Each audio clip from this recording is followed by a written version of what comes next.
సిద్ధాశ్రమ విశేషాలు 16వ భాగం. ఈ వీడియో వినే ముందు నా ఛానల్ని సబ్స్క్రైబ్ చేసి సపోర్ట్ చేయవలసిందిగా రిక్వెస్ట్ చేస్తున్నాం. చిన్నమస్తా తంత్రంలో ఈ దేవతా మంత్రాలు చాలా ఉన్నాయి. హూం బీజానికి క్రోధము కూర్చి ధేనువు అని సంకేతాలున్నాయి. బౌద్ధ తంత్రాలలో ఈ బీజాక్షరాన్ని కొందరు హూంగ్ అని పలుకుతారు.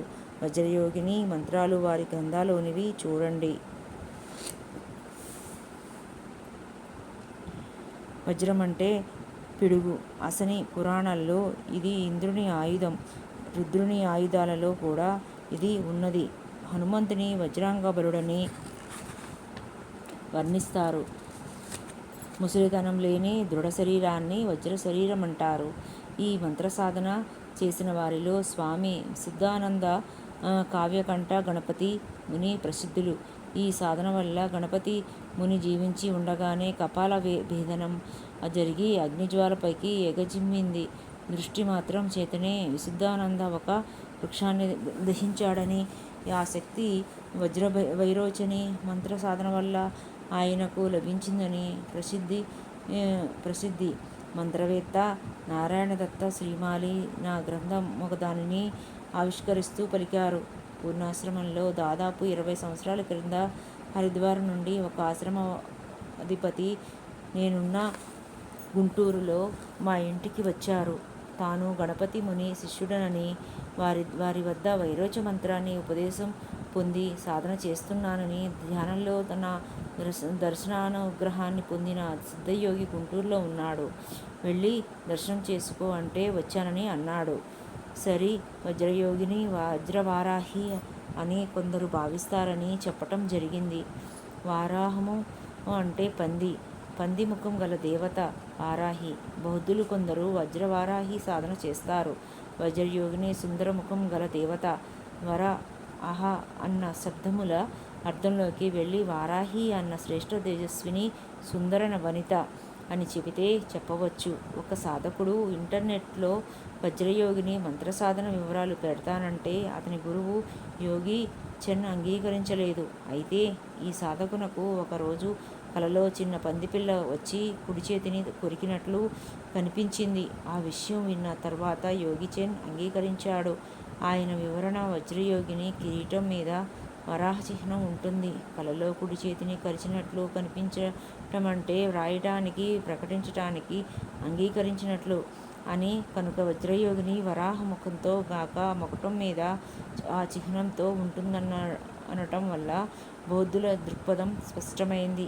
మా కుర్తాళ సిద్ధేశ్వర పీఠ స్థాపకుడు మౌనస్వామి పూర్వజన్మలో హిమాలయ గుహలో వజ్రవారాహి సాధన చేసి 300 ఏండ్లు జీవించినట్లు ధ్యాన దర్శనంలో తెలియజేశాడు. మహాయోగి పద్మసంభవుడు ఈ సాధన చేసి సిద్ధత్వాన్ని సాధించినట్లు బౌద్ధ గ్రంథాలు స్పష్టం చేస్తున్నాయి.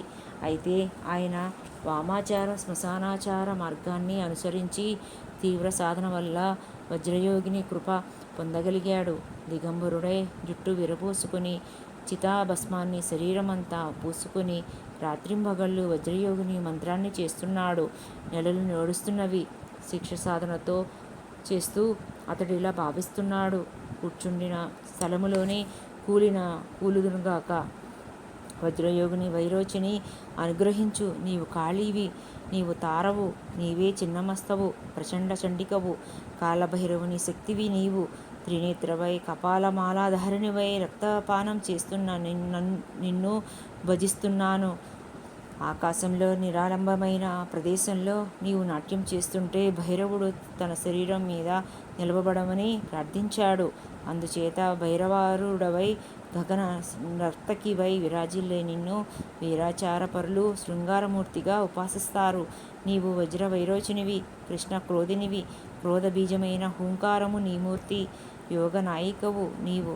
కరుణామయి, సాక్షాత్కరించు. నీ కోసం క్షణమొక యుగంగా ఎదురుచూస్తున్నాను.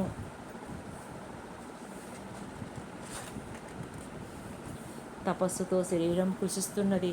మనసు అప్రమత్తంగా సమాధి స్థితిలోకి వెళ్తున్నది. మాతా, నీ కరుణ కోసం నిరీక్షిస్తున్నాను.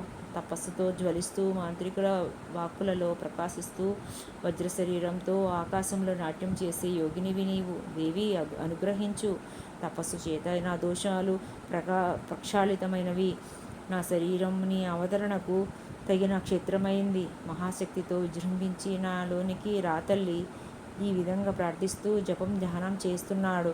ఒకరోజు ప్రక్క గ్రామం వారు చనిపోయిన ఒక కన్య శవం తీసుకువచ్చారు. వారి ఆచారం ప్రకారం ఖననం చేసి వెళ్ళిపోయినారు. శవం మీద కూర్చొని రాత్రివేళ జపం చేస్తే తీవ్ర విద్యలు వేగంగా సిద్ధిస్తాయని తెలిసినవాడు గనుక వాళ్ళు వెళ్ళిన తర్వాత ఆ రాత్రి పూడ్చిపెట్టిన చోటు దగ్గరకు వెళ్ళాడు. ఆ స్థలం మీద ఆసీనుడై గాఢనిష్టతో మంత్రధ్యానం చేస్తుండగా అర్ధరాత్రి అయ్యేసరికి కూర్చున్న చోట ఏదో కదలిక కలిగింది. ఏమా అని చూస్తే తన క్రిందనే సంచలనం. కింద ఉన్న శవం కదులుతున్నది. ఆశ్చర్యం కలిగింది. మట్టి పెళ్లగించి చూచాడు. శవం కళ్ళు తెరిచింది. శరీరంలో చలనం వచ్చింది. కళ్ళు జిగేలుమని మెరుస్తున్నవి. శవం మాట్లాడుతున్నది. పద్మసంభవ, నీ సాధనకు సంతృప్తి చెందాను. నిన్ను అనుగ్రహించడం కోసం ఈ కన్య శరీరంలోకి ప్రవేశించాను. నన్ను రతిక్రీడతో సంతోషపెట్టు. ఫలితం పొందు. పరమేశ్వరి అయిన వజ్రయోగిని ఆజ్ఞ. ఆమె ఆజ్ఞాపించినట్లు చేయడానికి పూనుకొన్నాడు. తానేలాగూ దిగంబరుడుగానే ఉన్నాడు. ఆ కన్యా వస్త్రములు తొలగించాడు. అద్భుత సౌందర్యరాశి, నాణ్యోపభుక్తవన యవన భూరిసార ఆ మోహనమూర్తితో మనసు తీరా శృంగార కేళి విహారం చేశాడు. ఆమె అర్ధనిర్లిమిత నేత్రాలతో పరవశించింది. కొద్ది క్షణాలు అలా ఉండి మళ్ళీ మదోన్మత్త వలె లేచింది. అతనితో పురుషాయుతం ప్రారంభించింది.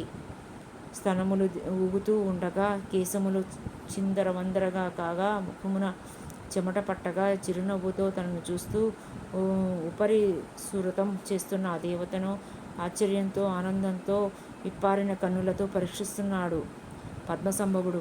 అలా స్తుతిస్తున్న పద్మసంభవునితో ఆ దేవత పలికింది. పద్మసంభవ, నేను సంతృప్తి చెందాను. నీకు అద్భుతమైన సిద్ధశక్తులను అనుగ్రహిస్తున్నాను. అంతేకాదు, నీ జీవిత సాధన మార్గం ఇక ముందు ఇదే. పంచాగ్ని మధ్యంలో నిలబడి సూర్యుని చూస్తూ, చలికాలం గొంతులో చన్నీళ్లలో నిలబడి జపిస్తూ, ఏకపాద అంగుష్టం మీద నిలబడి ఊర్ధ్వబాహులై అజంచలమైన దీక్షతో తపస్సులు ఏది సాధిస్తారో దానిని నీవు శృంగార మార్గంలో ప్రసాదిస్తావు. ఋషులు పొందే బ్రహ్మానందం నీవు ఈ కామ సాధన మార్గంలో పొందుతావు.